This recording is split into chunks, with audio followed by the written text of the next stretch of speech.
there's this way in which the people who have cornered the word patriotism and used it as a cudgel are not necessarily, although more of them are conservative than liberal, I think that what they really are is righteous.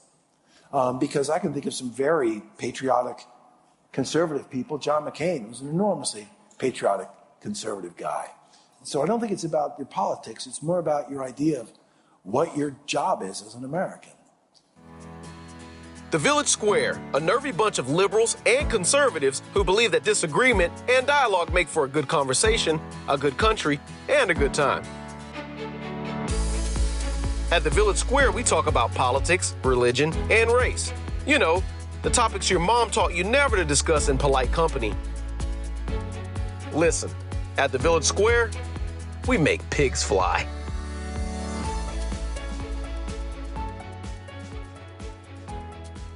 Welcome to Village SquareCast. This is Corey Nathan, grateful to be your host today.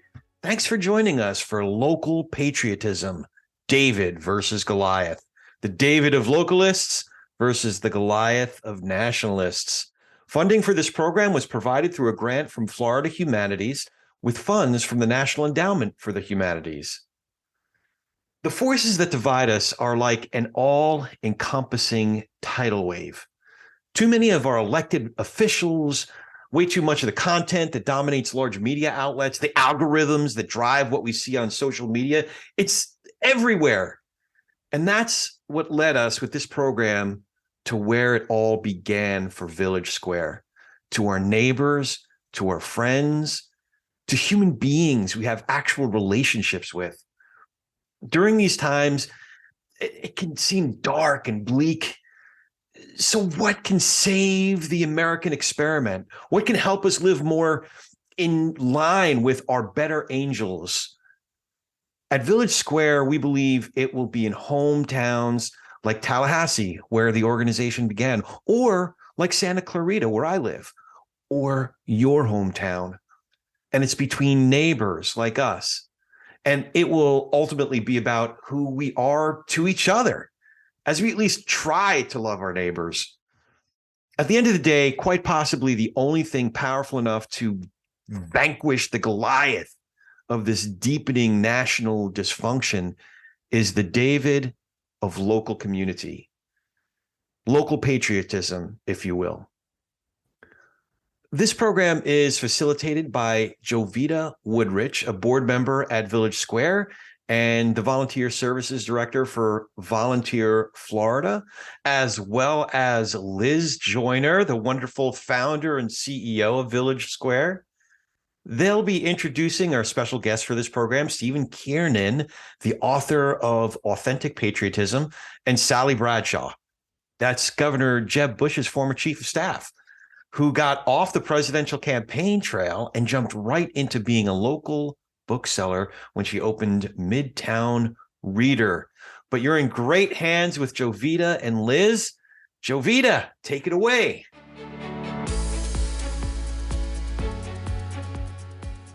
Okay, this is super duper exciting. Super duper is a really powerful phrase that I use a lot in my life. It was an SAT phrase, and so you'll hear me saying super duper often.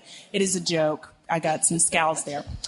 So it's our pleasure now to introduce one of our two very, very special super duper guests tonight, author Stephen Kiernan. As a journalist and novelist, Stephen has published nearly 4 million words. I've read 4 million words. I've said. Maybe. I probably said 4 million, probably before age 3, but it's okay. His newspaper work has garnered more than 40 different awards, including the George Polk Award and the Scripps Howard Award for Distinguished Service to the First Amendment. Author of three novels and 2 nonfiction books that include Authentic Patriotism, Restoring America's Founding Ideals. Here we go. Please buy. He will sign. Yes? Okay, excellent. Stephen received a Master of Arts from Johns Hopkins University and an MFA from the University of Iowa Writers Workshop. He has chaired the board of the Young Writers Project and served on the Vermont Legislative Committee on Pain and Palliative Care. Recently, he spearheaded the project Vermont to the 10th Power out of his growing concern about what he calls federal collapse. and the necessity to restore more effective and more representative democracy. So welcome, Stephen, please.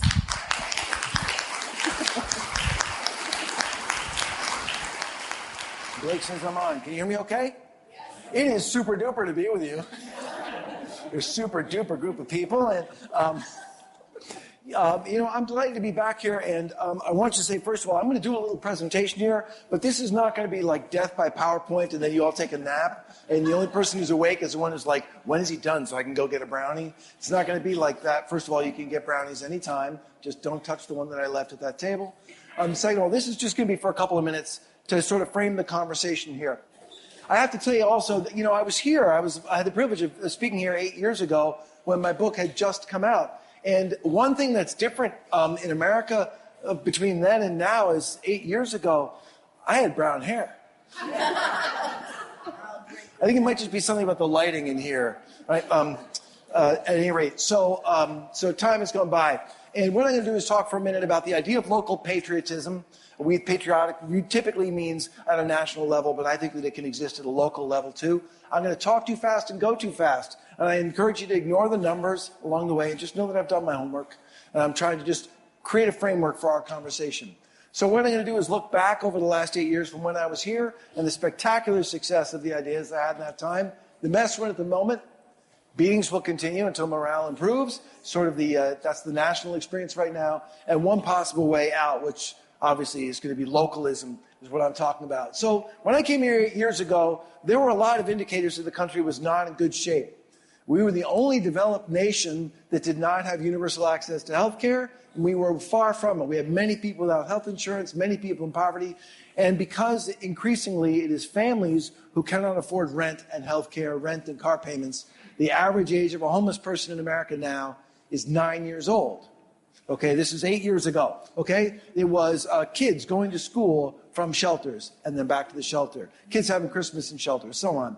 These are some indicators to me that we're not in great shape as a country. Now, meanwhile, we had people of the liberal spectrum of things who said that the federal government is going to solve this for us or needs to solve this for us. But in fact, we had a highly polarized Congress and White House, nearly as dysfunctional as they are now, and we were $13.5 trillion in debt. So if you have a homelessness problem, there is simply not going to be a national housing initiative. It will not occur. There's too much division, and there's no money to pay for it. It's not going to happen. And so, unfortunately, the liberal approach to solving problems is not going to work. Now, the conservative approach is to say the market mechanism is going to take care of it. And in fact, we had a decent economy, and it was growing there. But what you find out is that a rising tide no longer lifts all boats. That the top 1% of earners were taking almost a quarter of the income home with them. And so you were seeing more and more people being left behind. So the conservative approach wasn't working either. Saying we have a strong economy, the climbing of the Dow and NASDAQ, it was not solving any problems for us. And so I came out with this idea, I came out with this book that was about authentic patriotism, which believes in the idea of the more perfect union and says that it is not simply having an opinion. There were guys in pubs in Boston in 1776 who were looking down at their pints and they had opinions, but there was a guy who got on a horse and said, the British are coming. We need to be the people on the horse. And that everyone is needed to do that we have no people to spare because the need is so acute. And this is the book. What a success. Here we are 8 years later, and we have 43 million people living in poverty and 27 million without health insurance. And the average age of a homeless person is still 9 years old. We didn't move the needle. And in case you were either a liberal or a conservative, I'm happy to tell you that the liberal approach will not work because our debt is now $10 trillion greater. And the conservative approach won't work because, in fact, the inequality gap in income is higher than it's been since they first started measuring in 1967. So even more now, it is incumbent upon us to solve the problems ourselves. We again have a polarized Congress and White House, but the thing is different now. We were disconnected 8 years ago. Now we are polarized now. This is a really interesting survey that looked at what people on one side of the political spectrum thought of the other. And you see that 42% believe that the other side is downright evil, A fifth of them say that people behave like animals. And I don't know what it says about Republicans and Democrats, but, that they would be better for the world if many members of the other party just died. Well, that's one way of solving the problems. The difficulty is in a democracy, they're not going to die. It doesn't matter who the next president is. 62 million people voted for Donald Trump, and they're still going to be Americans. They're not going to die. We got to live with them. But they're part of America, too. And if you're a Donald Trump supporter, 65.5 million voted against you. They're part of America, too. And we're all in this together. People just aren't going to die away. So what is success we have in our government now, in addition to the debt, that we have a record shutdown, that we have so many incidents of mass violence, we have incivility of social media, and we have foreign meddling, not just in our elections, but in our culture and trying to amplify the divisions among us. We do it so well on social media. Just a quick show of hands. Facebook users. Okay, nearly all. Twitter users. Pretty good subset. Instagram. Snapchat. Goodreads. Goodreads. We got a couple good readers. Terrific. Who subscribes to the daily newspaper? You defy the norm. You do. Super duper for you. Okay, so these are problems that this is like on top of the other problems I defined. This is all new stuff to make things even worse.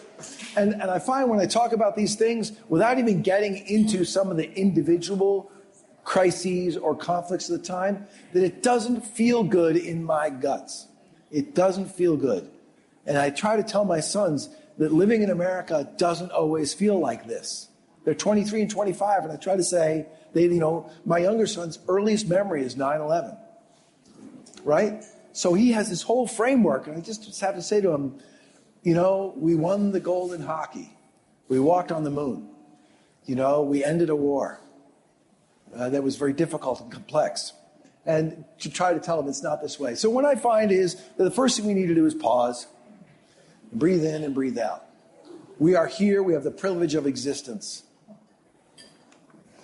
The second thing is to say, are we really that divided?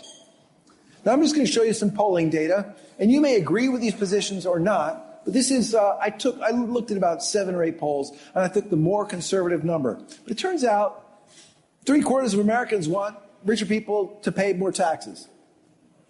Nearly 3/4 say that climate change is real and we need to do something about it.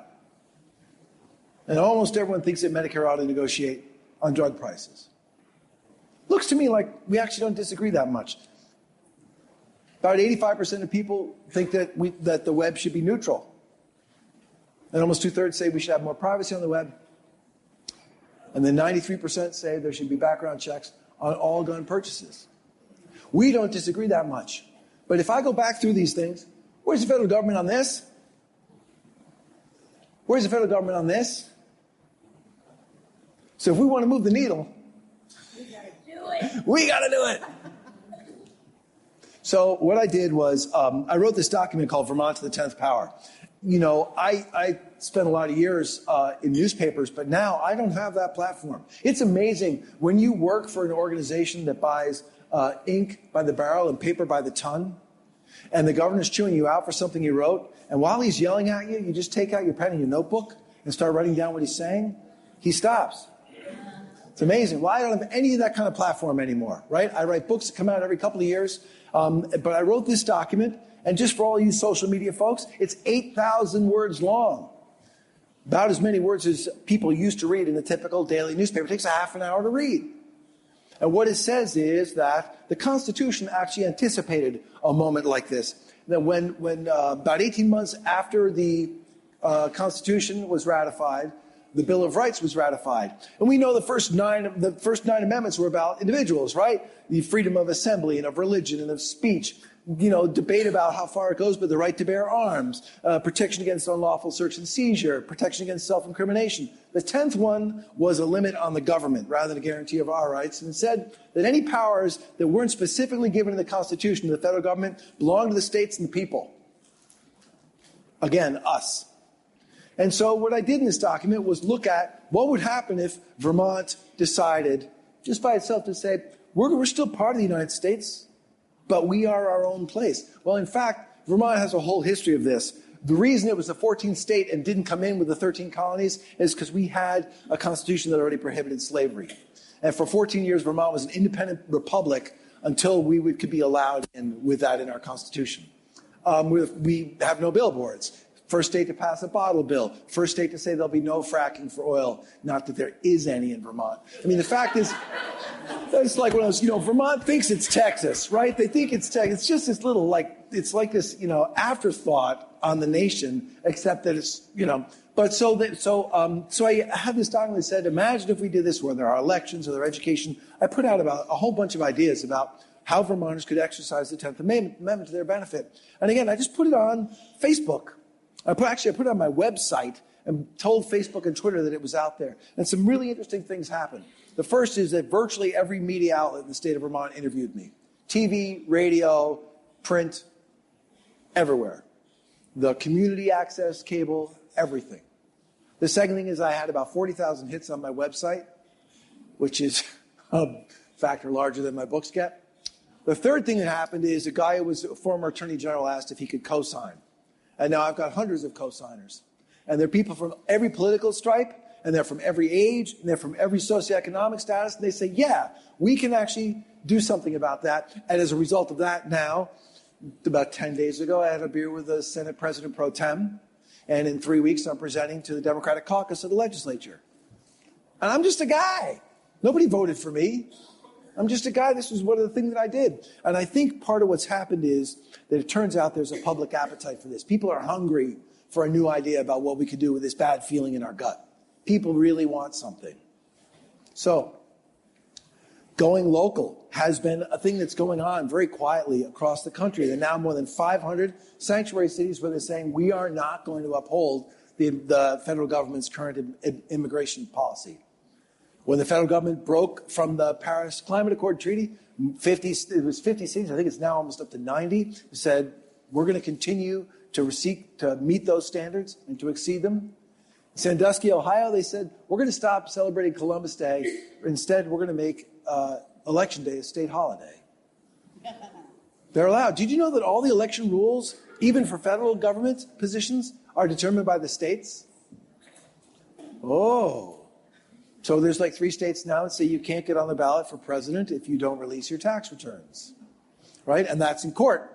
And the courts are going to, I don't know what's going to happen, but it's just states saying, like, we can set our own standards. We can decide where the federal government's not saying which polling places will be open for which hours.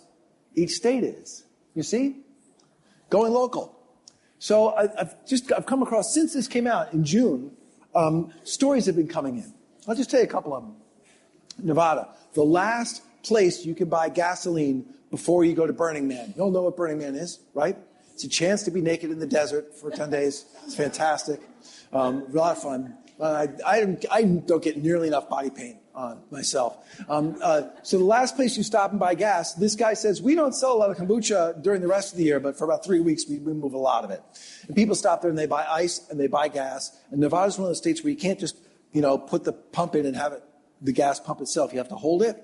And he wants to keep people moving through. So the local veterans organization comes and they just keep pumping gas from like early in the morning till late at night. They keep pumping gas. So he added 2 cents a gallon to the price of gasoline there. And at the end of the Burning Man festival, he gives that money, which is usually about $10,000, to the veterans organization. And they have built an excellent PTSD treatment program in that community in Nevada.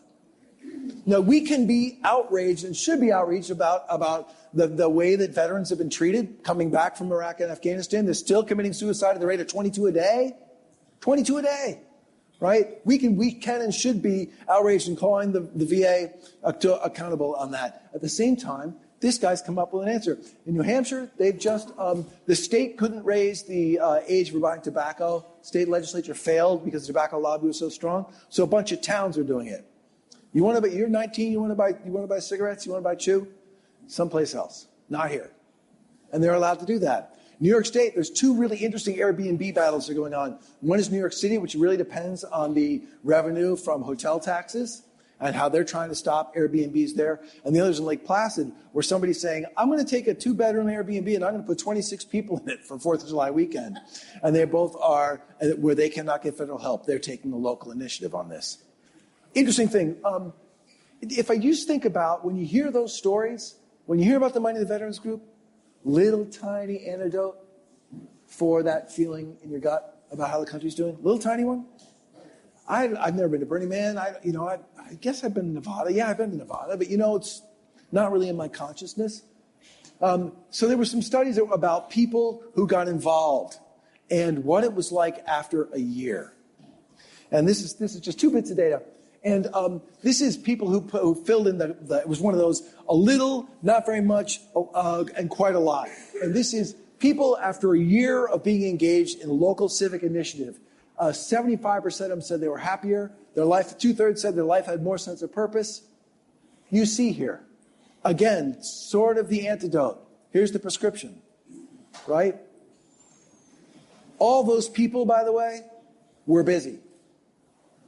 They were all busy. But look what happened for them. This is the other one. Did their life improve? Very improved or somewhat? How would you feel if you had an opportunity to improve your emotional outlook, physical health, and social life? Right? This is in fact, I think, the ailment that's under the political divide, which is about our sense of community and connecting with one another.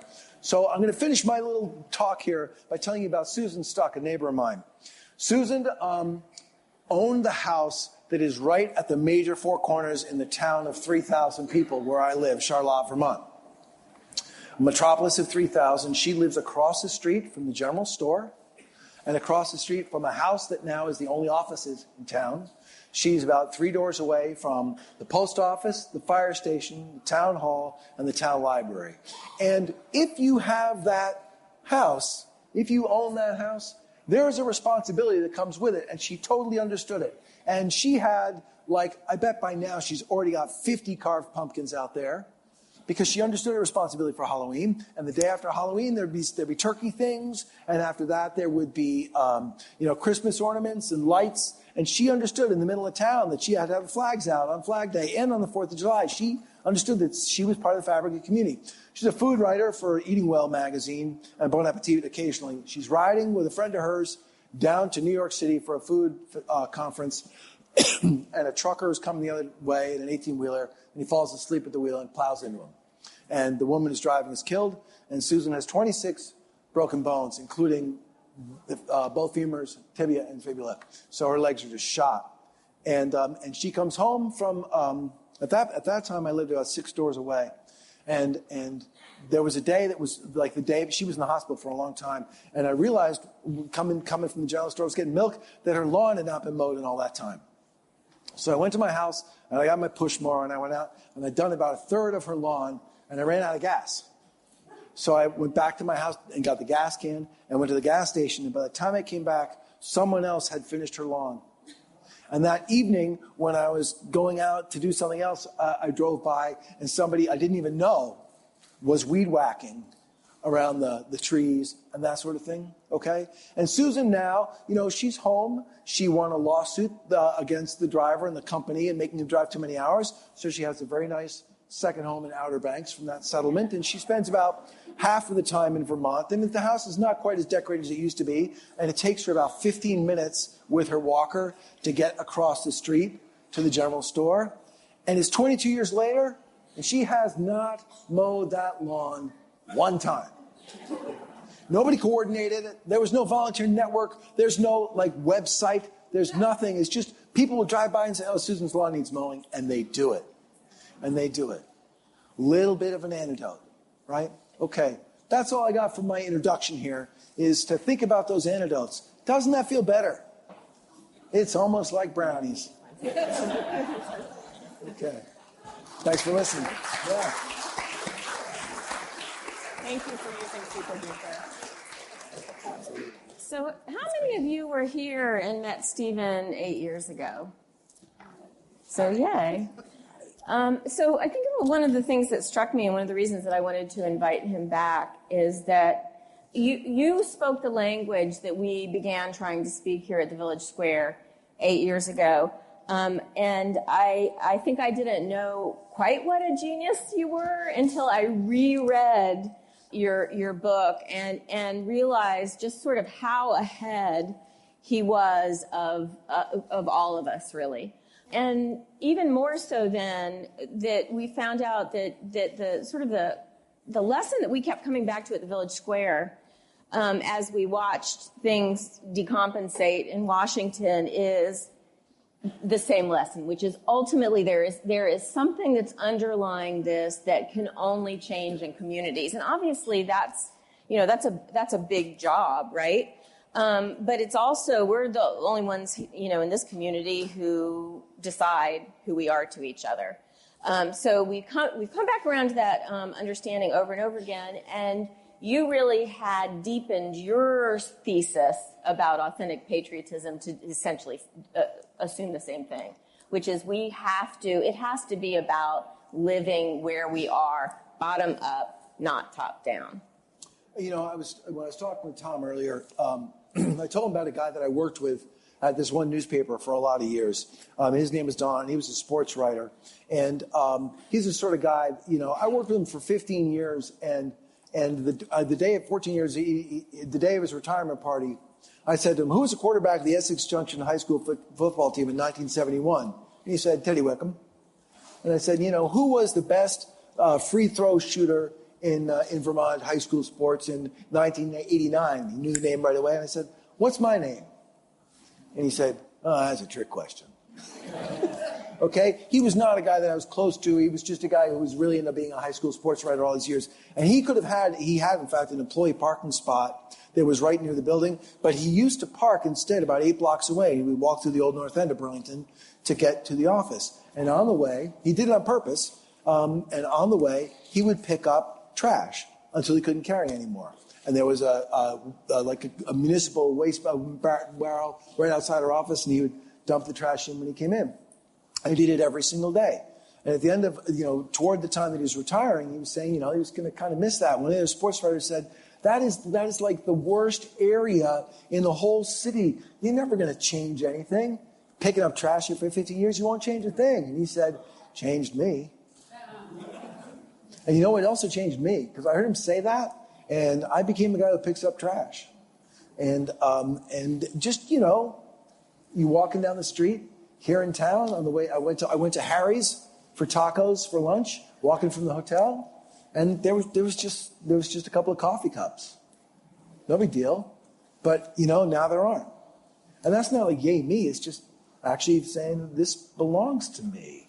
This belongs to you. If I come to your town, I'm not going to litter it or let anyone else litter it.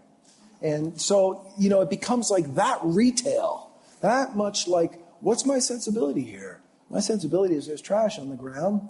Let's pick it up. I got 2 free hands. Let's pick it up. And yet, in a lot of ways, we don't really connect that to, our functioning in the democracy, right? We sort of don't. We think of them in 2 different boxes, right? That we don't. So your definition of an authentic patriot is someone who sees a problem and declares it cannot be allowed to persist in a country as great as ours. The revolution was not a war. The revolution was an idea. And the idea was that every individual was, from birth, endowed with rights and with sufficient conscience and capacity to participate in self-governance. We stopped being subjects and started being citizens. And that was a profound change. Again, I was talking earlier about the Vermont Constitution. Another thing that was problematic is in Vermont, they consider the wild animals, the deer and the fish, to be the public's property. And that was very specifically against the king, where if you killed a deer on the king's land, right, you could be executed for that. You could be jailed for that. And it was constitutional. And the result is all of our water quality is so great because it belongs to everyone. Nobody can own, even if you have all the land around a pond, somebody manages to parachute in. That's their pond, right? And there was this idea of that kind of power. And as always, with power comes responsibility. And there's a way that I think people think forwarding a tweet, even participating in a march, that's not nothing, but it's not the same as doing the work. And that is actually the most That's the most democratic democracy. It's not, what am I going to vote for the guy who's the man or woman who's going to be running the federal government 1,000 miles away? I mean, it matters enormously. But in my community, we just eliminated parties on our select board. Yeah, there's no Republican or Democrat. You run for select board, you're running for select board because you're a farmer, or you're an engineer who commutes, or you're a writer with a little free time. That's democracy. Much more than, it's not just the 10 minutes in a voting booth. So I want to ask you about the word patriot and patriotism. Because interestingly, one thing you may not know about what we do is that lots of words are dead to us. It's really hard to structure titles and programs because you have to avoid words, because we've essentially made our language partisan, right? And so we walk straight into calling this local patriotism intentionally. You made the decision to title your book Authentic Patriotism, and that is a loaded word. And I have to say, I get pushback. And I'm just sort of curious sort of how you navigated that concept. Yeah, I would say badly. In all candor. I found myself in a debate on the morning trio news show on Fox, discussing what patriotism was, and they kicked my butt. Boy, they were so comfortable on camera, and they were so comfortable with this idea of patriotism as this kind of, I like to use the word in the book. I use the word cudgel. Just like, you don't agree with me, therefore patriotism. I'm wearing a flag lapel pin, Buster. Where's your flag lapel pin? Right? And that's just righteousness. And maybe nationalism. That's not patriotism. Sometimes patriotism is having your heart broken by your own country. Kids in cages break your heart? I don't know what to do about immigration, but kids in cages breaks my heart.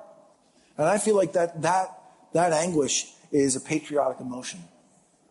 In the same way that if we can participate in solving stuff like that is also patriotic. And I go back to my fellow in a pub in Boston in 1776. Man, he was not a revolutionary guy. He was passive.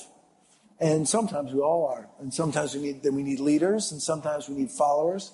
But I think patriotism is a much more an active thing. It's saying, we can do better, and the well-being of our country and the well-being of our community is my job and my responsibility. If something's wrong with my sons, I don't consider that someone else's job. Not even their mom. I take very, very personal responsibility for their well-being. And so, Joan, my 88-year-old neighbor, if there's a big snowstorm, I'm over there with a shovel. Not because I'm a good guy, but because we're in this together, and I get to pick from her pear tree every October, right? And she has more pears than 90 people could eat. And I have to pick them all and pretend I'm going to eat them all. That's patriotic. But so there's this way in which the people who have cornered the word patriotism and use it as a cudgel are not necessarily, although more of them are conservative than liberal, I think that what they really are is righteous. Because I can think of some very patriotic conservative people. John McCain was an enormously patriotic conservative guy. So I don't think it's about your politics. It's more about your idea of what your job is as an American. So have you grown? One of the things that we've seen sort of on the left is the opposite, right? It's sort of the equal and opposite reaction of, we got to get rid of it and start over. What a big mess. And I can see like how conservatives look at the left side of the aisle and think, who are you with us? Is this a country? Do we have something in common? Do we have kind of a through line history? And you write very eloquently about the idea, the American idea of a human, and sort of what our story is, where it started, and how it has to move through.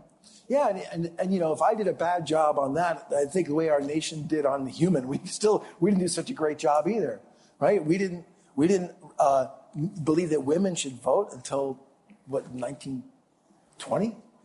right? And we took a whole race of people and enslaved them, and then let them out of slavery in a way that basically perpetuated a lot of the injustices and had institutional barriers to their success. I mean, I think we still have work to do on that. That's the whole idea of the more perfect union, right? It's not done.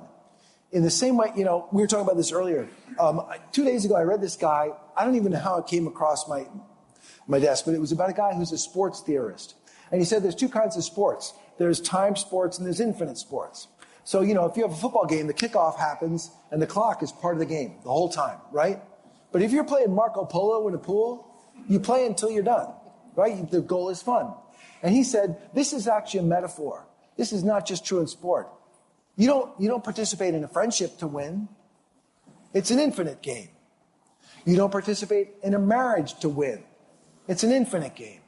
And I would argue you don't participate in a nation to win.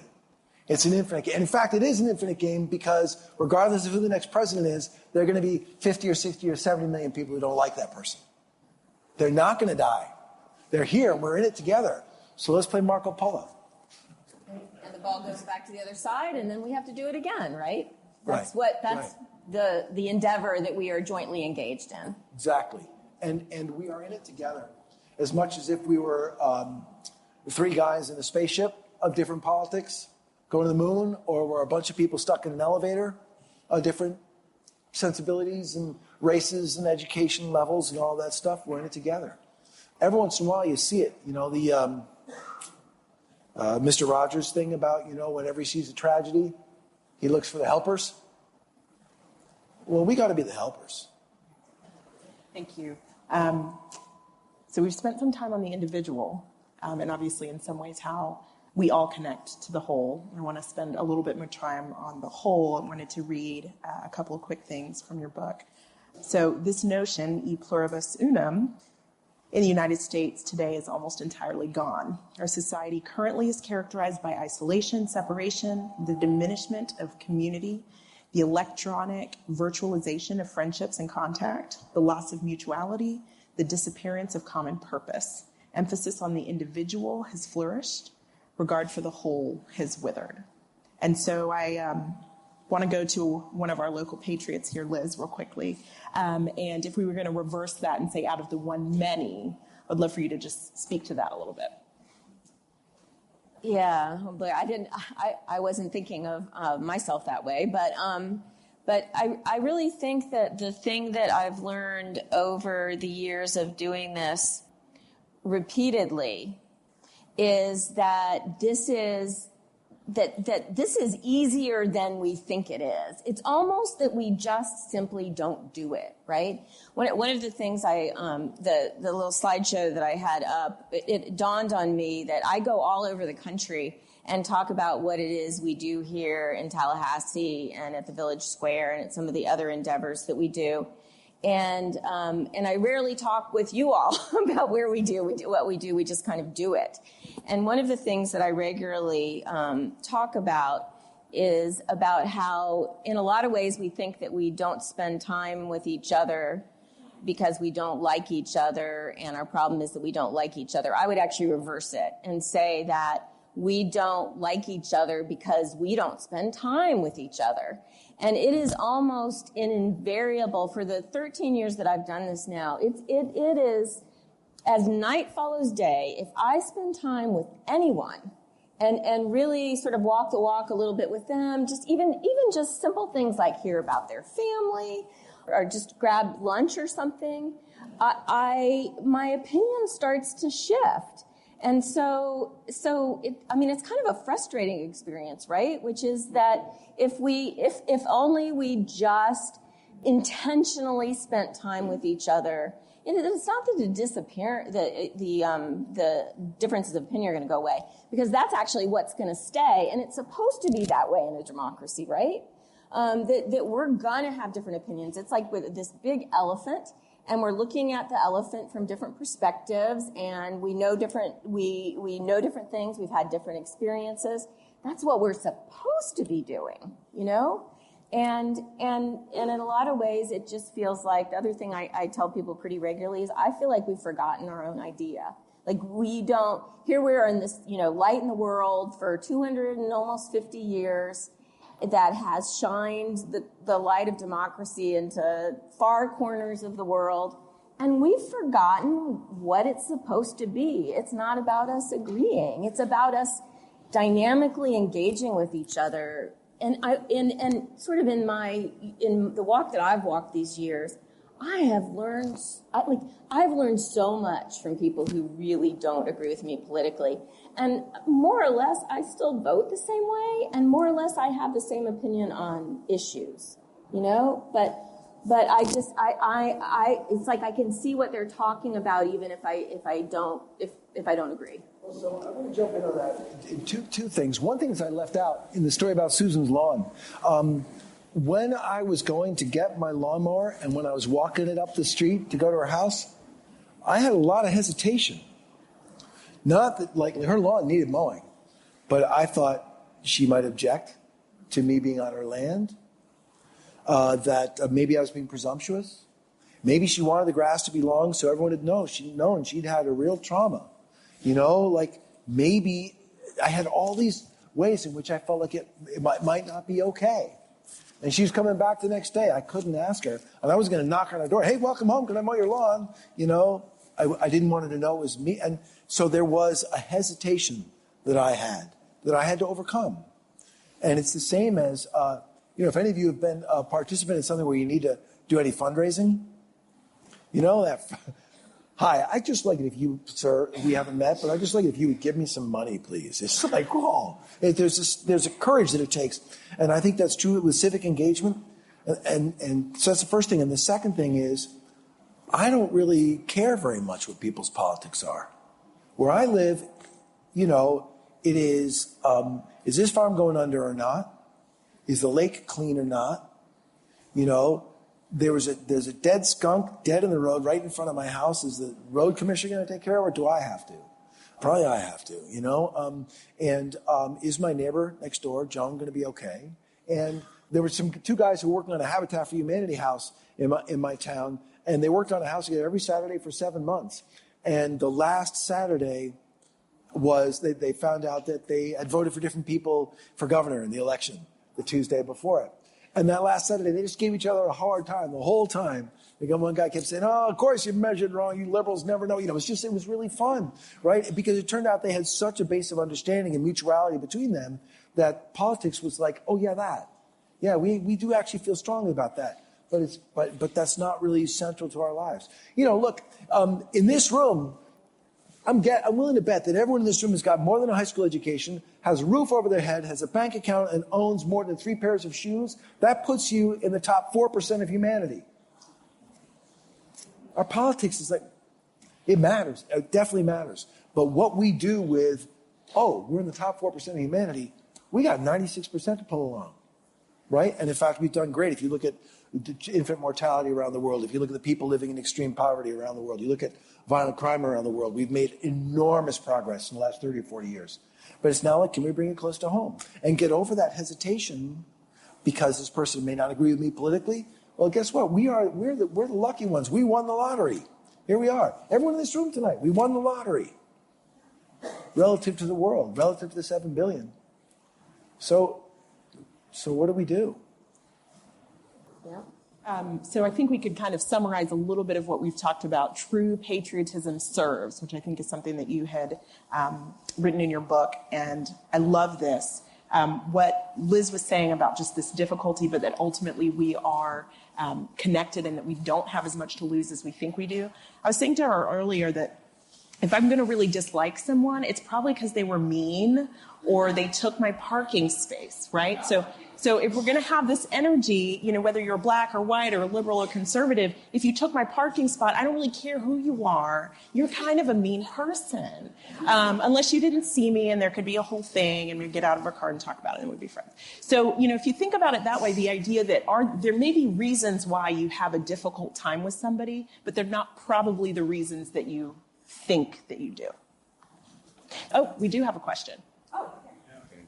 Forgive me being a little slow on the uptake. I was trying to digest something that, sir, that you said early on, and it's kind of a way of a comment. And I agree and support everything that you've said and the philosophy that undergirds it. However, the big challenge I think we have with our grassroots coming together, finding common grounds of kindness and service, which I think is kind of what you're talking about, and I certainly agree with, we come back to these percentages that were up on the chart, which many of us are aware of, which is the vast majority of the people in the country, yet that's not being represented. And that matters. And all this that we do at the grassroots level, which is rather service-oriented, helping one another, and I think it's educational too, but it's somewhat obviated because the way we've evolved governmentally at the national level, that 1% is buying the government and making all the rules and pulling the rug out from under millions, including that average age of 9 that's homeless and going to school from a shelter. That isn't going to change, I don't think, except in the very long term, unless what's happening at this local level changes that 1% versus the 99%, which is the money buying the votes and freezing up Congress and any progress getting done and helping those major injustices going on in the country. I'm looking for something because I want to read. Thank you for that question. Great question about what about the fact that the federal government is not responsive to these needs. And, and I think there's a two-part answer. The first part is that increasingly the federal government is, let's say, delegating. So, for example, the Clean Water Act gets almost no enforcement by the federal government. They give states money to enforce the Clean Water Act. And I'm willing to bet in this state, I'd rather have you guys doing it than Washington, right? And the Clean Air Act, again, there's power that's delegated to the states. Medicaid now is largely a block grant for the number of people that are going to be covered, and it's up to the state to determine how that money will be spent. So that's sort of one kind of practical thing. The second thing is to say it's not always true that the federal government doesn't lead, but I'm going to read you a couple of cases from the past where the states led, okay? And this is why I was looking for it. So 23 states gave women the right to vote before in 1930 it became federal law. It started because Wisconsin was a territory that had already given women the vote, and when it was added as a state, that was the beginning of it, and it got up to 23, and then it became national. 20 states had legalized interracial marriage when the Loving versus Virginia case went to the Supreme Court, and in 1967, they upheld interracial marriage. States led. 17 states had amendments or laws providing women with reproductive rights and choice over their bodies when Roe v. Wade went to the Supreme Court in a 7-2 decision. And 28 states had legalized some version of same-sex marriage before the Supreme Court made it national in 2015. Issue after issue after issue. Whatever you may feel about any of those individually, states lead. And states are led by their communities. If Miami can figure out how to deal with climate change, it will help Florida deal with climate change. It will help the entire eastern seaboard right up to Maine deal with climate change. And maybe then you can count on Washington to take credit and put some funding in place. The states lead. And so yes, we do need to do more about how campaign money flows. I have a hard time thinking of a corporation as a human being, right? I understand where the legal history is there. But to me, just on the face of it, it seems to me like there's a remedy that needs to occur. But while that's happening, while that fight is going on, the states can lead and communities can lead states. And in the end, all we have is ourself, our one vote, and the 24 hours we have in each day for however many days we're blessed to live here. So I wish that I could say, Evan, we just got to vote those guys out, term limits, whatever. I think that part is going to be very complicated and slow. But in the meantime, we can do something about that 9-year-old right here. In Burlington, Vermont, where the average age is a little younger, it's about 7, they developed some indicators in the human services agencies where they know if someone's at risk of losing their housing. And typically what happens is they lose their housing for about 8 months. They lose all their possessions. They have all of the trauma for the kids. They rebuild. They get them better jobs. They get them some kind of subsidized housing.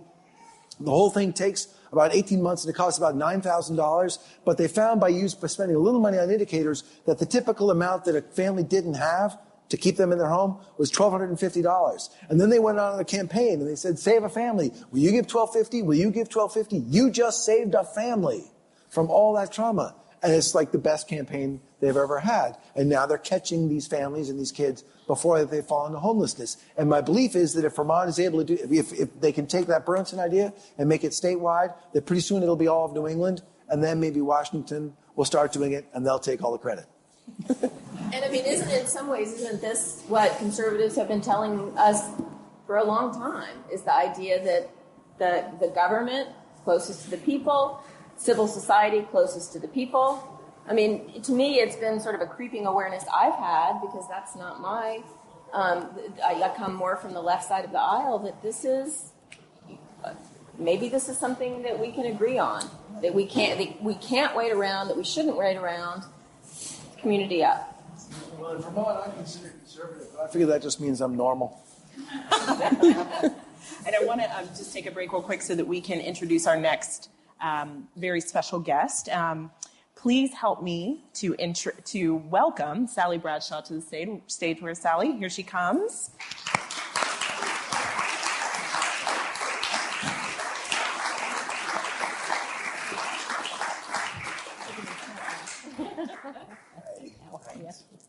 So I'm going to tell you a few quick things about Sally. She is the owner of Midtown Reader. Has anybody patroned that store? She served as senior advisor to Florida Governor Jeb Bush's presidential campaign. She's also served as chief of staff to Governor Bush during his tenure as governor and managed 2 of Bush's 3 runs for governor. Sally previously served as senior advisor to Florida House Speaker Will Weatherford and to the 2008 Mitt Romney presidential campaign.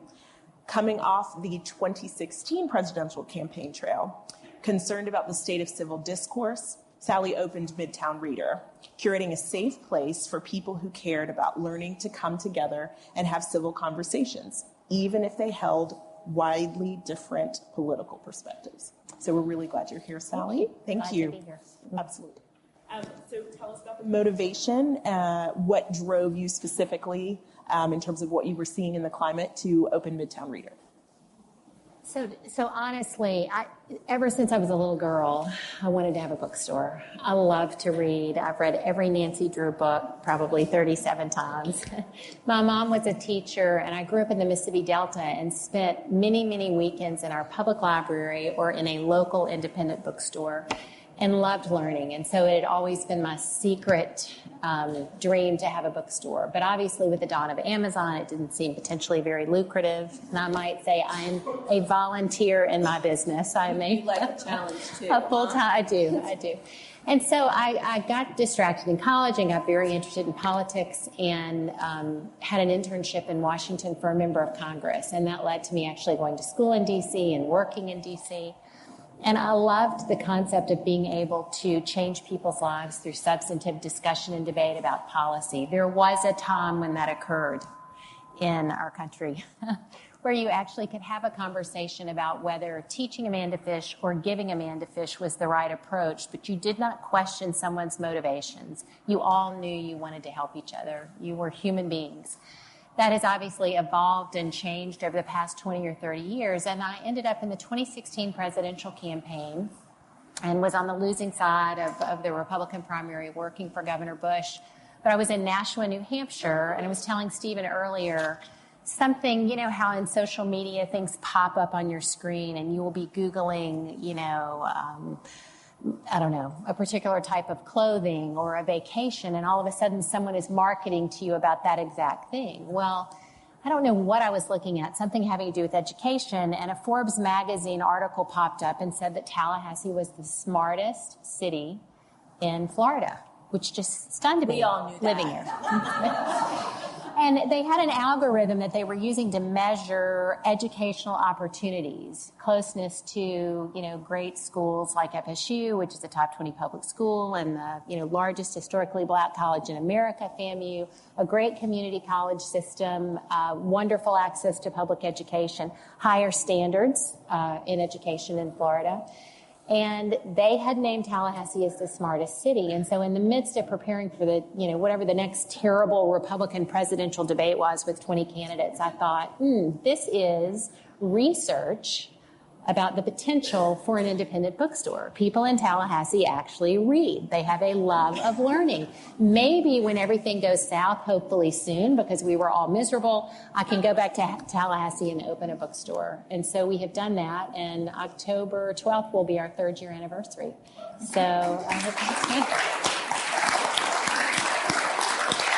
And I am a shameless bookseller because I did bring Stephen's book up here. This is a terrific read. If you have not had a chance to read this or go through it, we have copies available tonight.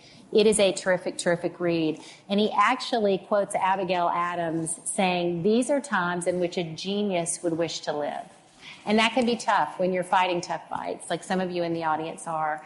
But he goes on to quote her saying, "It is not in the still calm of life or the repose of a Pacific station that great characters are formed." So these are times in which all of us should want to live and make a difference, I think. And we're trying to do that at Midtown Reader. So you have hosted a number of gatherings there. Also just had a lot of conversations with, I'm sure, a lot of different characters. Can you give us a couple of examples of how those things have unfolded? If there's anything that's been kind of a surprise to you over the last few years? I lived in a silo for 30 years. For those of you who've worked in state government or city government, and you kind of get in your world, and Thomas is nodding because he knows what I'm talking about. You're dealing with whatever the latest hurricane is, or the latest act of violence, or the latest challenge economically.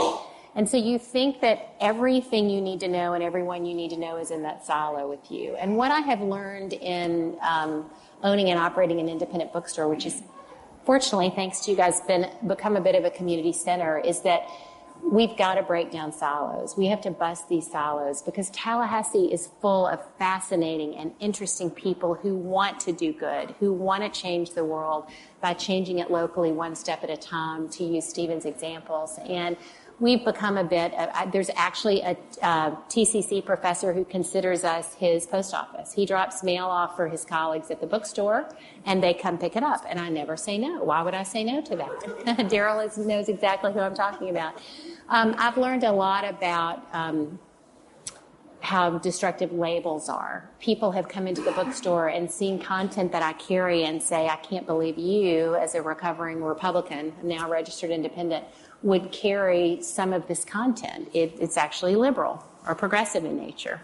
And I find that always interesting because it shows you the lens through which we view each other, which can be very, very destructive instead of meeting each other where we are and being human beings. And I actually had a situation once, since Fox News was mentioned, I'll have to give this as an example. I had a situation where we try to sell a lot of different diverse content, but we always have the New York Times bestsellers because I'm a bookstore, so I'm not going to censor material. And when I first opened my bookstore, a conservative commentator, Ann Coulter, quite controversial, had a #1 New York Times best-selling book out. And so we had this book, and I am, to be honest, not a huge fan of Ann Coulter's, but she was on the Times bestseller list. Someone would purchase this book, so I left it on a table. And I would come in the next day, and the book would be gone. And I would think secretly, oh, thank goodness that Ann Coulter book sold. So I'm done with that. I can mark that out of inventory. But I kept noticing that the book would reappear back by the coffee pot, or it would be upstairs in a stack of books to be returned. And it dawned on me that one of our very own booksellers was taking Ann Coulter off the shelf and hiding her so she would not sell. And I mention that just because I think it's important that we all be realistic about our own biases and our own prejudice that we bring to these challenges that Stephen mentions. No one is immune from this. None of us on the stage, none of you in this room are pure and perfect when it comes to not judging each other, not looking at each other through a lens or a label. And so it's really, really important that if we can agree on, 80% of things, we need to provide recovery for victims of gun violence or for Hurricane Michael challenges or whatever, the issue of the day is, potholes, then we ought to be friends at least 80% of the time. We ought to find ways to work together. So we try to provide a venue at Midtown Reader where there's something for everyone, and we can meet people where they are and then expose them to new ideas and new content. And so one of the things that Sally isn't exactly sharing is that she has just been steadfast about making sure that her bookstore has a variety of opinions. I mean, you go, you have this wonderful feature ahead of elections where you look at the table and you go, okay, it's all here. And to me, it's just like it's like the village square in a bookstore. It's really inspiring. That's so nice of you to say. And so I want to ask you about, I think that you have a story that you went through that you sort of went from off the campaign trail and then into opening Midtown Reader that I think a lot of people probably don't know about. Is just sort of the experience of what happened to you, and you've got kind of a fan club. I do still get fan mail, and it's not really fan mail. Fan mail. Yeah. So Governor Bush got out of the primary in February of 2016 when he lost the South Carolina primary. That was our last shot, really, on our path to the nomination. It was very short-lived. And I came back to Florida. I'm 54 years old. I was a little tired of the political world, but was still a registered Republican, still wanted to be engaged and involved where appropriate. I obviously did not like Donald Trump, not because he had beat the person that I was working for, but because I had been to a gazillion debates with, I think, a lot of candidates who were thoughtful and substantive, and I felt he had to some extent made a mockery of the process. But there were strong conservatives who were good people who supported Trump. There were people in the labor movement who supported Trump because they felt they'd been disenfranchised in the Midwest and that Washington had become elitist and no one was paying attention to their concerns. So I came back trying to decide what to do next. And then ultimately, at some point during the Republican primary, Trump did a series of things that were just very objectionable to me. And I quietly went and changed my voter registration in Gadsden County. In fact, my husband did the same. He's here tonight, and we just sort of quietly below the radar screen went and did it. But as you know, in Florida, we have the Sunshine Law, and so nothing is quiet. Everything is public. And within a week or 10 days, I had gotten a call from a reporter asking to confirm that I had changed my voter registration.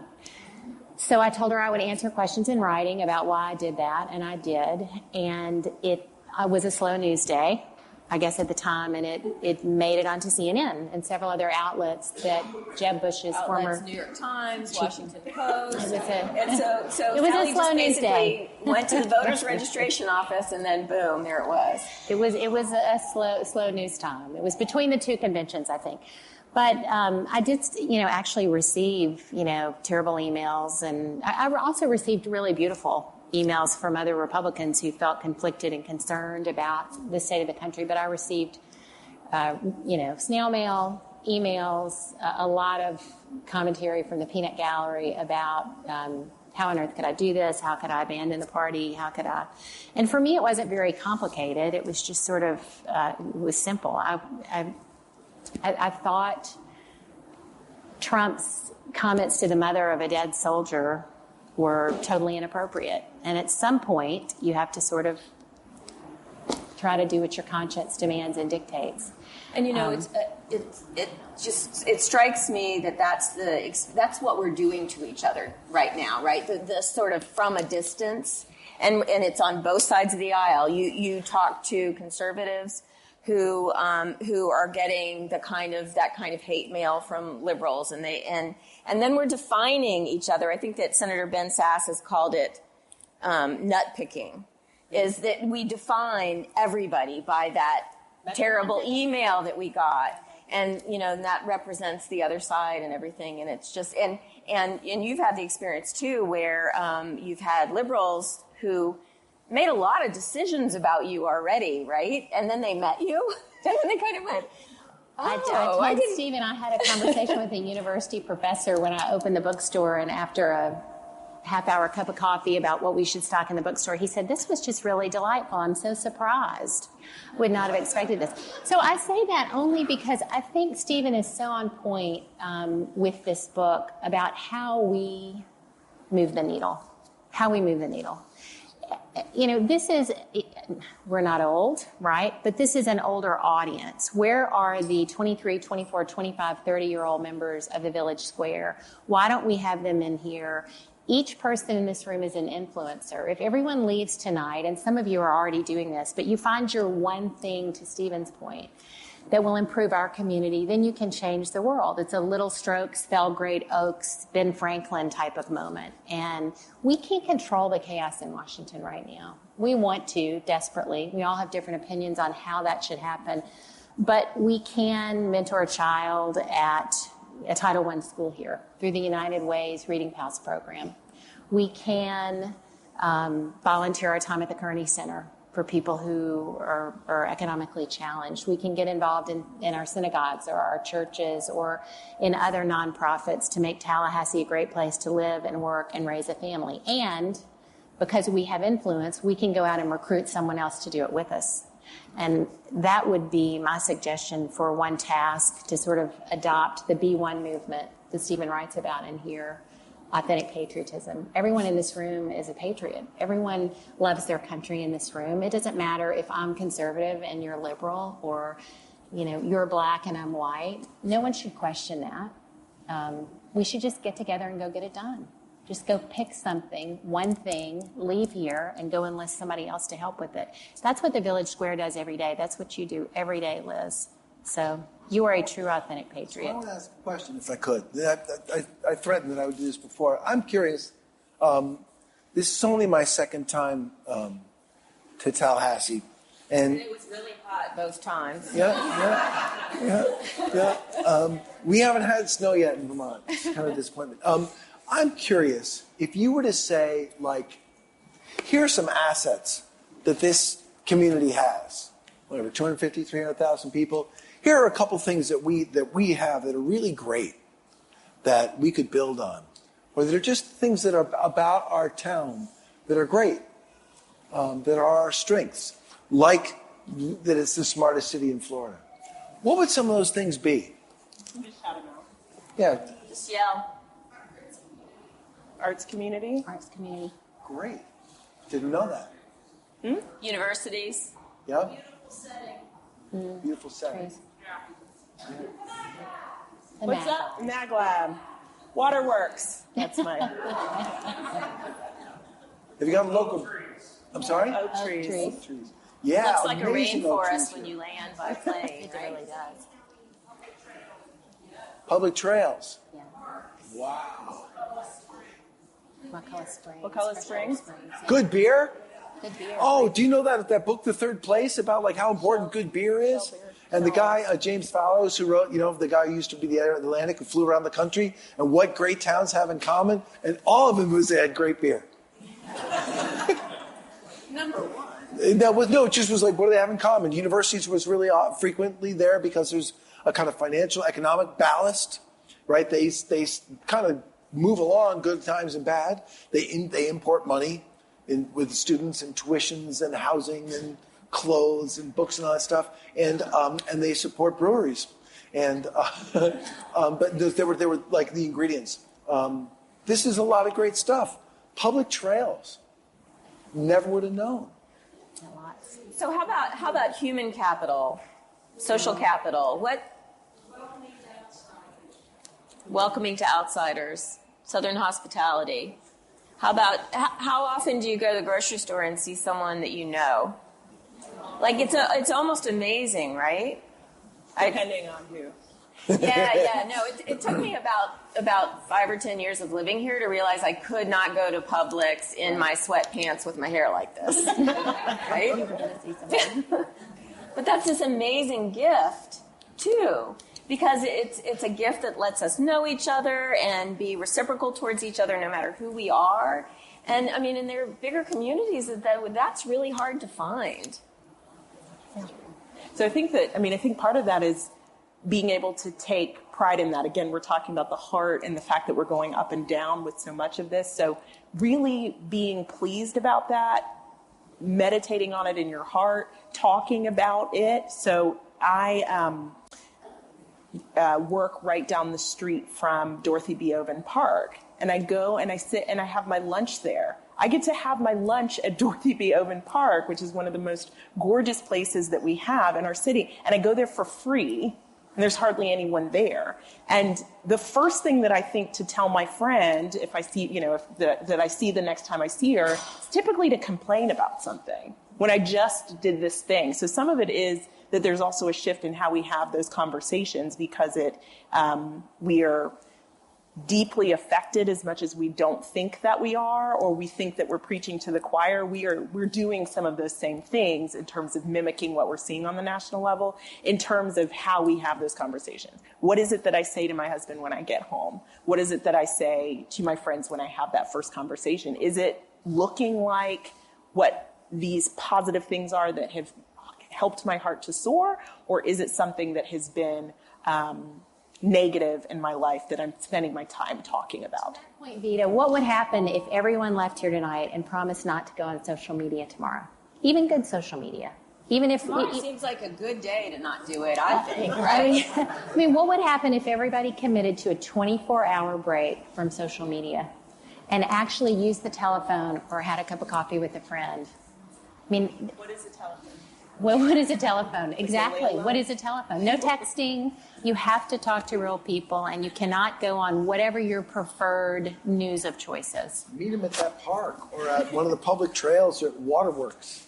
I just like the name of that. I have a whole idea. A place that makes a great beer. I also think, I guess I want to talk some, too, about the kind of the human cost of the disconnectedness, because we watch it far away, right? We're all talking about how many shootings there are, the opioid epidemic, and how all these terrible things are happening, and it is really weird. We do think about it as being somewhere else, someplace else, big problem we care about, but that means that some percentage of that is owned in this hometown, right? There's some percentage of disconnected people who are feeling this sense of loneliness, and we had a shooting however long it was ago where at the yoga studio, and so we have people in this hometown that when we're at home on our social media we're not having relationships with.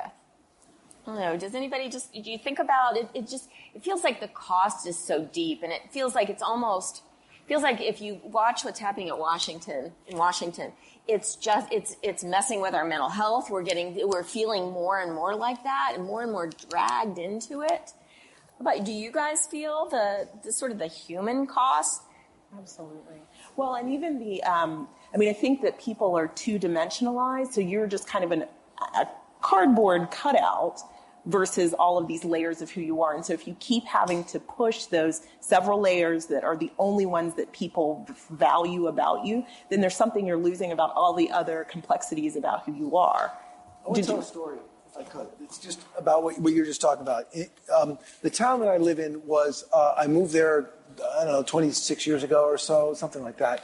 And it was mainly a farming community then. And there was a fair amount of wooded land and some camps on Lake Champlain. And Lake Champlain is 120 miles long and 12 miles wide, and you can drink it. Okay, it's clean. In fact, about 300,000 people, it is their drinking water supply. It's lovely.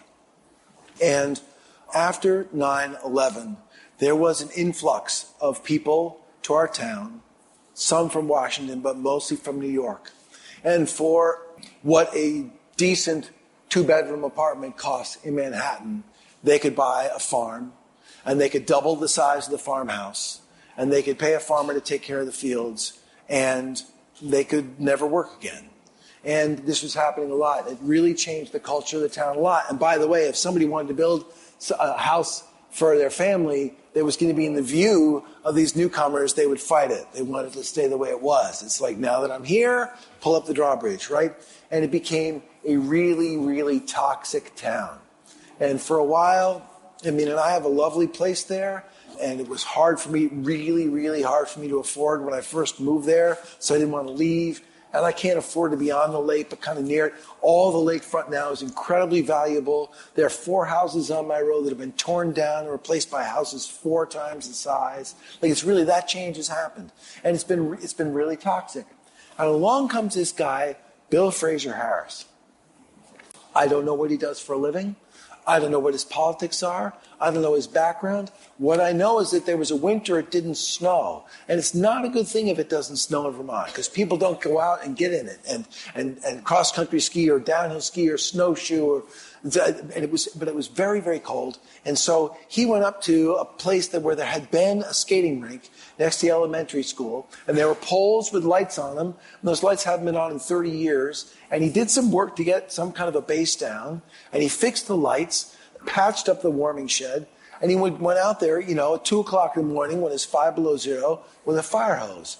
And he put down water and put up a little sign like, wait till 4 o'clock in the afternoon, the ice will be good. And now we have an online bulletin board. And he took care of this. And within 2 weeks, there was pickup hockey going on every night around 7 o'clock at night. And it was from 5th graders to 70-year-olds out there playing hockey together. And no pads, right? Maybe gloves. And they play for hours and hours and hours under the lights. And my son, one of my younger sons, literally would eat dinner. He would do his homework like he never had in his life. He was in high school, get it all done so he could finish dinner and go play hockey for 3 hours and come back, and he had 3 hours of being active in the outdoors. And he'd eat half the refrigerator and go to bed, and he was happiest he ever was in his life. And there was this community that started there. So then he said, the playground down at the town beach is kind of beat up. We could fix that up. And they tried to get a bond passed to buy a new playground, and there was money that needed to be spent on the school, so the bond failed. And he said, I still think we need it. So he went around and he privately fundraised the money to get the new playground, just the equipment. And then he said, it's all being delivered on this one Saturday. I need 70 workers.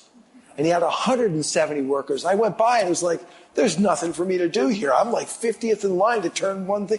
So that got built. And then people were like, this could be a nicer place. And they started cleaning it up, and they started having cookouts there. And then somebody came to him and said, if I gave you some money, would you start a summer concert series? And so now on Thursdays in July and August, classical quintets and quartets and duos come up, and they perform there at the town beach. And some people are just coming and going to swim on this little rock beach there. And some people are there to play horseshoes in the back, and the kids are playing on the playground. And meanwhile, about 500 people in this town of 3,000 are sitting there listening to a string quartet kind of thing. And this guy, Bill Fraser Harris, he's the one who suggested that we eliminate parties on the select board, and people just run for the select board as is, which everyone immediately approved. And now it's like if Bill Fraser says, would you just hold this burning log for me? Everyone in the town will say, yes, yes, like how long do you want me to hold it for? It's one guy, and I'm not a leader in this. I'm a follower. Because he's got it, and I'm ready to follow him and support him. And he's like, I think if we could move it up the hill a little bit, and we could get town permission to run some electricity in there, so we could have a stage and some lights and some amplification. We could have bluegrass concerts too. So we'd have Thursday classical and Tuesday bluegrass. I'm like, yeah. He says, I need some money and I need some help building it. And will you help me talk to these 5 guys and ask them for some cash? Right? And this one guy is, and I will tell you, our town has never been better because of what this guy is doing. And somebody came forward and said, the library's full all the time now. Kids are using it so much. We should enlarge it. And he said, I'll run the campaign. And bingo! They raised $1 million for a library in our little town. And it was just one guy saying, now, this guy obviously a house of fire. I don't know how he makes a living, how he's able to get all this done. But we are all willing to follow that person who's got the spark. And, pretty soon he'll be handing those torches off to other people to continue. I got to believe the horsepower is here in this room. If you're interested enough just to even come to this event, the horsepower is here in this room. There's Bill Fraser Harris all around us, right? So Sparks, things you want to say, microphones back out into the audience before we wrap. And while questions, comments, ideas, things you can imagine, things you hope for, somebody over. You were asking about uniquenesses of this area, and one that has fascinated me now for decades is Innovation Park. It started off with the editor of the Tallahassee Democrat many, many decades ago with a dream he had, and it came to reality. And today I'm fascinated to watch. I know people at the High Magnetic Laboratory, the elite of scientists, and you've got entrepreneurs and would-be entrepreneurs out there trying, succeeding, failing. You've got different academics at the universities that move out there to start the Center for Whatever, and the Center for Whatever may make it and it may not. But the whole idea of Innovation Park is, to me, a very unique, understood and under-supported part of Tallahassee. Others? I'm still looking outside in from being in Tallahassee for 4 years, but originally born in Europe. I'm a little amazed how we translate as Americans today, we the people. We are the people. That's what we say. But do we demonstrate it? And my wife is the best host you can get. When I got married to her, and we lived in the Far East, in Europe, in America, so we moved around a lot. And we made it a habit that when we moved into a new house, to invite the neighbors. And only in America, the people said, oh, now I could speak to the neighbor. I lived next door for 10 years, but I never changed more words than, hi, how are you? I was looking more for the feed into those kind of elements which individuals can do in their family, in their community, before they even talk about Tallahassee. Because I think we all have the opportunity to do it. I proposed it to City Hall, and they said what they always say, great idea. And that was it. Nobody is promoting it because nobody thinks this is really something essential. Why is it not happening? I can tell you from my experience and my understanding. If I listen to the news, if I listen to the politicians, they like to divide and rule. That's not helpful. And we are bombarded with those messages day in, day out. We become more individuals than we the people. We have to give we the people substance in our own community. So I want y'all to know that my fantasy is that this community has the ability to essentially just give the hand to the divide and conquerors, to essentially just say, you know what, we do business differently here. We know each other. We are kind to each other. We've got a speaker pair that the Village Square brings to college campuses in our college project, and it's two women who got to know each other through their kids, and they tell this wonderful story about how when one of them's liberal, one of them's conservative, one of them voted for President Trump, one of them didn't. And the friend who voted for President Trump called her friend the night of the election when it had been called and said, you know what, I just wanted to tell you that I know that this was a hard thing for you tonight, and I want you to know that we're thinking about you. Like, what? I mean, where did that go? Why don't we do that anymore? It's amazing. And it, of course, changes everything. And I invited a dear friend of mine. I don't know if you know Lee Marshall, who is a drama teacher at Leon. And we've got a story kind of like that. So when we started the Village Square, I come more from the left side of the aisle.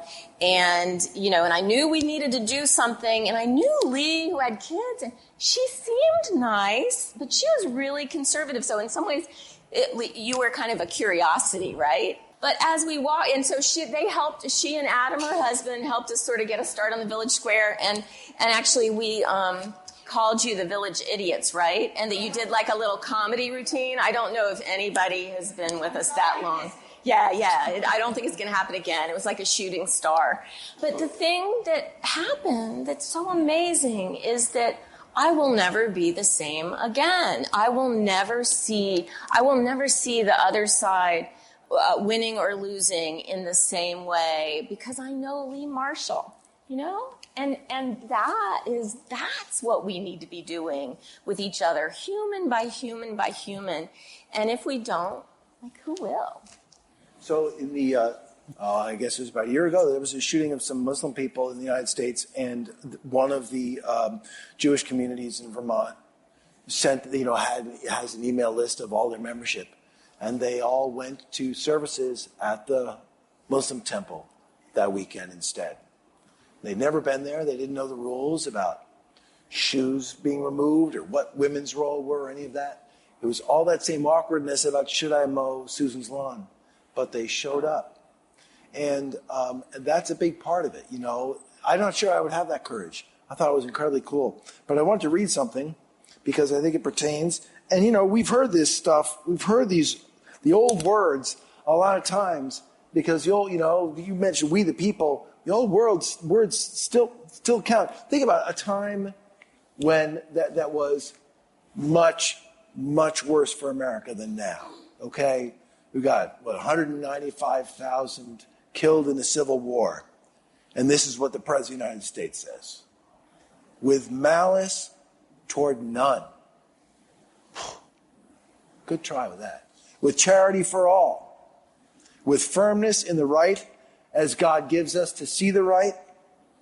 Let us strive on to finish the work we are in. To bind up the nation's wounds. To care for him who shall have borne the battle, and for his widow and his orphan, and to do all which may achieve and cherish a just and lasting peace among ourselves and with all nations. The old words, still true, still the work we have to do. Yeah? Woo. Abe, It's Abe. I know, it's getting heavy. If I pull the Abe out on you, it's getting heavy. Can you guys give one more round of applause to Stephen and to Sally for being here tonight?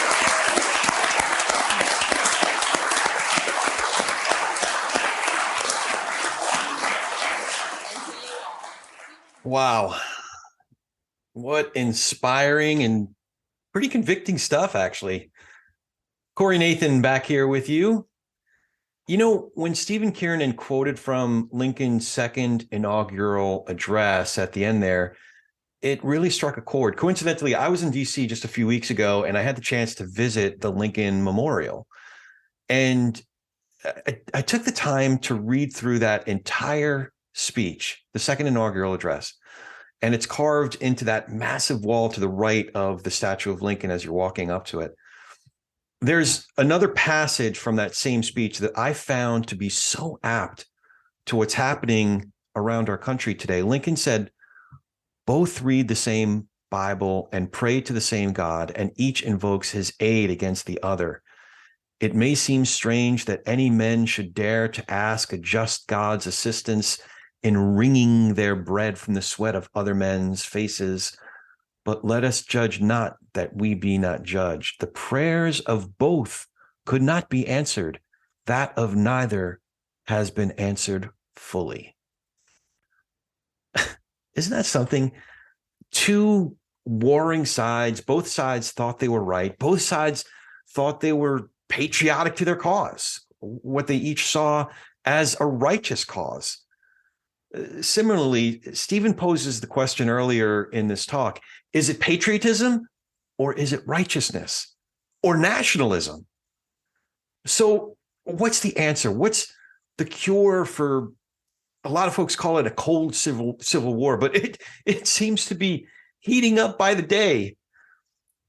I was just inspired because I think we got some pretty good answers to that question in this program. I think it was Liz who said, it's not about us agreeing. It's about us dynamically engaging with each other. And it was Jovita or it was Sally who suggested a great prescription. How about we all get off social media for a day, just one day, and we turn off our favorite news programs and get together with someone, like a human being, like actually get coffee or a beer with another person in person. Now, wouldn't that be something? That would be a message a message to the forces that want to divide us, a message with our actions, a message by way of the binds of relationships here in our communities, our neighbors, in our own hometowns. And with that, it's time to close out today. Please consider joining our members and supporting this program. You can become a member for just $7 a month or $76 a year, and your business can join for $250. Go to villagesquare.us/donate to join today. That's villagesquare.us/donate. While you're there, sign up for Village Square's newsletter to stay up to date with everything happening at the Village Square. Go to villagesquare.us and scroll to the bottom for the sign-up box. Funding for this program was provided through a grant from Florida Humanities with funds from the National Endowment for the Humanities. Check out Florida Humanities online at floridahumanities.org. That's floridahumanities.org. We appreciate listening to Local Patriotism, David versus Goliath. Until next time, we challenge you to reach out with an open heart and mind to someone who doesn't look or think like you. It changes everything. We'll talk to you soon, and thanks so much for listening to Village SquareCast.